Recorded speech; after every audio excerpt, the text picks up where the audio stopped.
So like I mentioned, Dynasty Warriors Gundam 2 is the sequel, obviously, to Dynasty Warriors Gundam, which we checked out a few days ago on stream and with a video with Dynasty Warriors Gundam 1.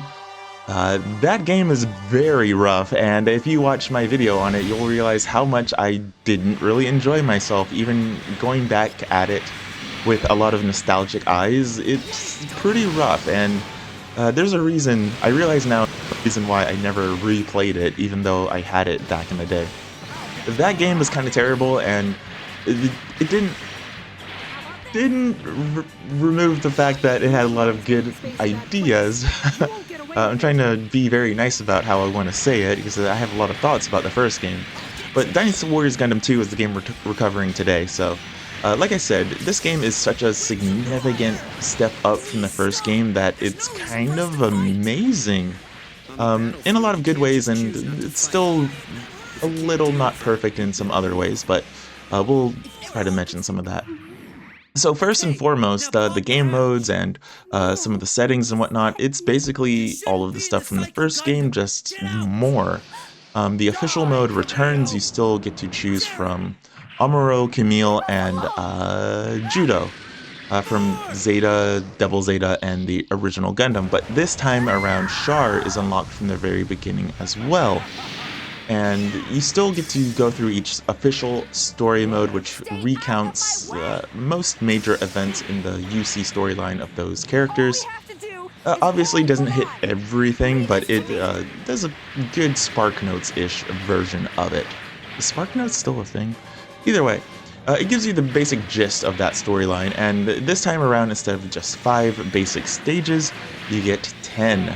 And this time around, I enjoyed that the game's stages are a bit more involved, they're a bit longer, and they have a bit more dialogue and detail in them. It's, once again, this is very, very surface level versions of these storylines, but if you just wanted to get the basics of them, then it's a fine enough way to experience things like Double Zeta and whatnot, if you hadn't already. Obviously, I would recommend just watching the show, but that's neither here nor there. We're talking about a video game here. Other than that, there is the mission mode. That's what it's called. The mission mode returns, and this is the original storyline stuff. So this is where characters are combined and their worlds are running into each other, and they kind of interact and have rivalries with each other that they probably would have rivalries with if they were in the same universe.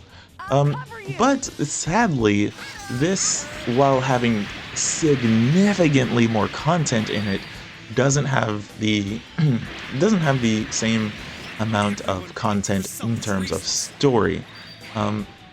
For example, there's not many story cutscenes where the characters interact, but there are visual novel style dialogues now. That is just one of the compromises that this sequel makes, and that's something I think is really interesting about it, is that it takes some stuff out of from the first game, but once again, it adds so much extra content and stuff in it.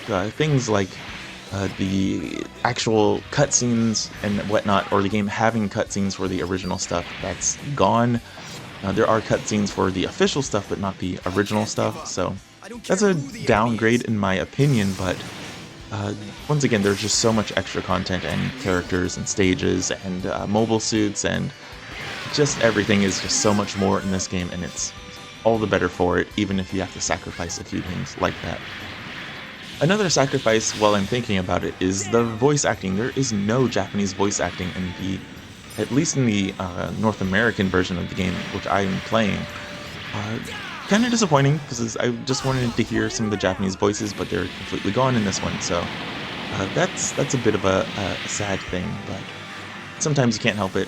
Once again, the budget probably was similar to the first game, so they probably did what they could. But like I kept mentioning, there's just a lot more content in this game. The 10 extra stages in the official mode, and then just dozens and dozens, possibly even over 100 different stages for the mission mode, which has dozens of characters and dozens of mobile suits to unlock, dozens of parts to enhance your mobile suits and make them stronger. It's one of those Dynasty Warriors games that you can just play for 200-300 hours before you unlock everything, if that.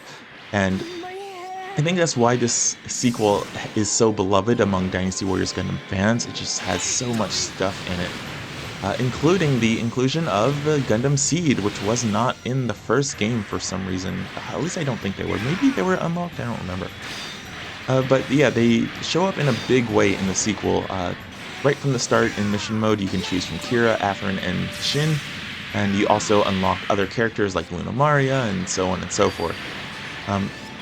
Yeah, just seeing all the characters that are here that were not in the first game, and including mobile suits. There are so many extra mobile suits too. And yeah, it's just a really good upgrade from the first game. And visually, it's just a lot cleaner, a lot sharper. There's like this shiny edge to everything, all the mobile suits anyway, making them look very metallic-y. Not exactly anime accurate, but it doesn't have to be. It looks significantly better, and that's what you want.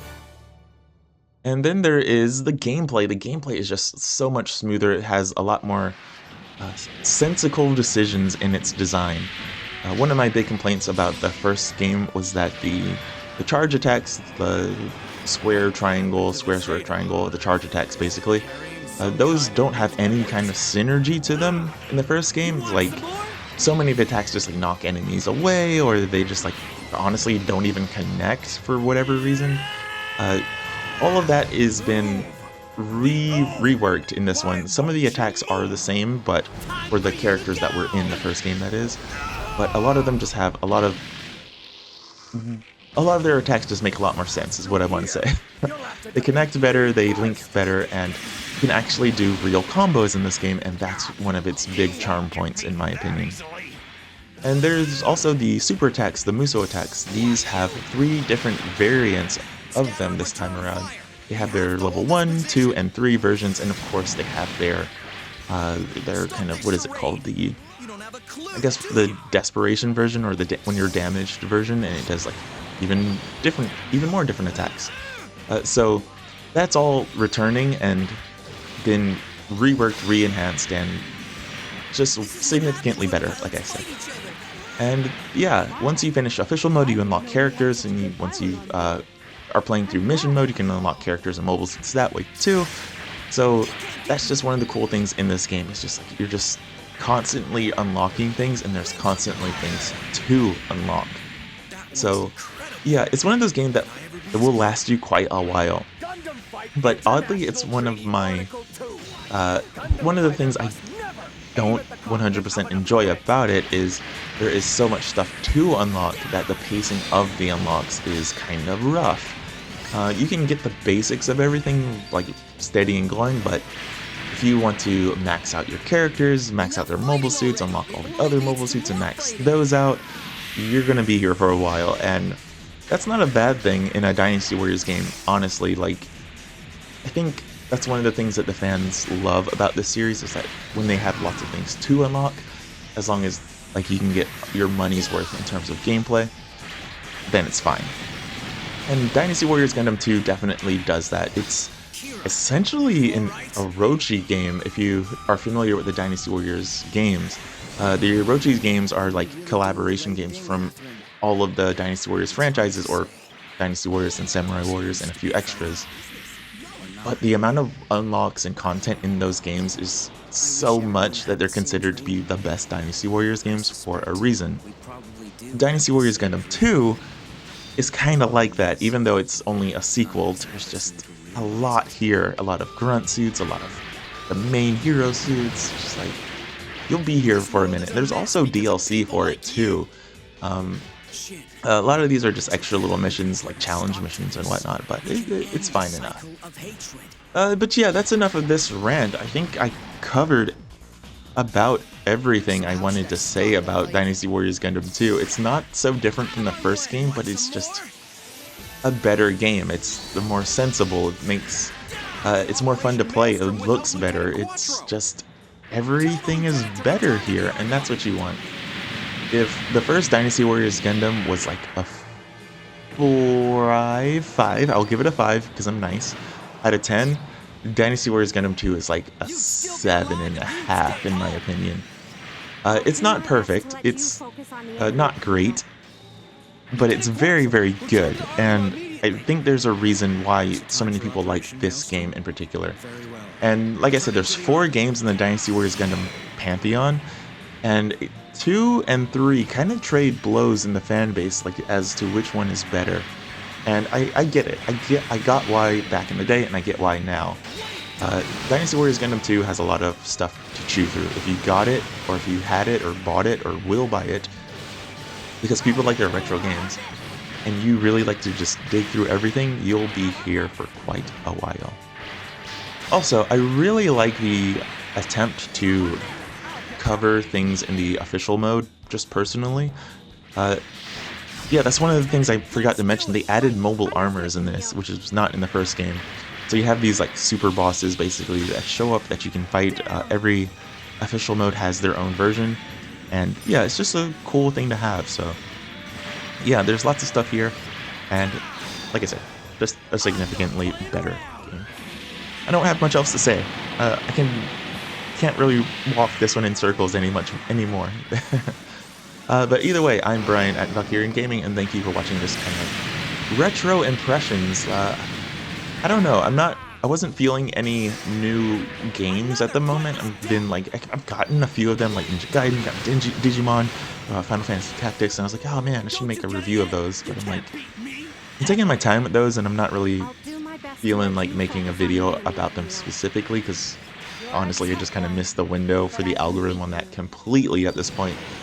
But just looking back at some of these older games has really got me. I think I mentioned in some streams, I was like, yeah, I think I want to grab a PlayStation 3 and just like play through some old games. So either way, this was Dynasty Warriors Gundam 2, and keep it locked here. Please like, sub, hit the bell for notifications, because the next game that I plan to do is Dynasty Warriors Gundam 3, which is, long story short, my personal favorite.